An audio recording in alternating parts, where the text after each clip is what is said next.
اعوذ باللہ من الشیطان الرجیم بسم اللہ الرحمن الرحیم۔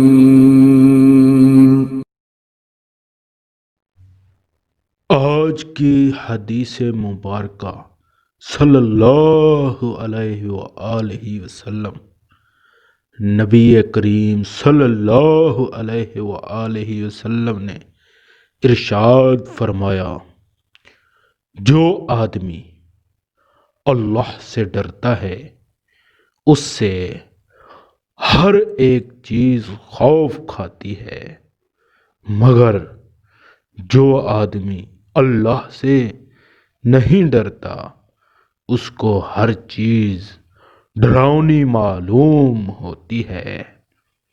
اللہ تعالی ہمیں اس حدیث پر عمل کرنے کی توفیق عطا فرمائے، آمین ثم آمین۔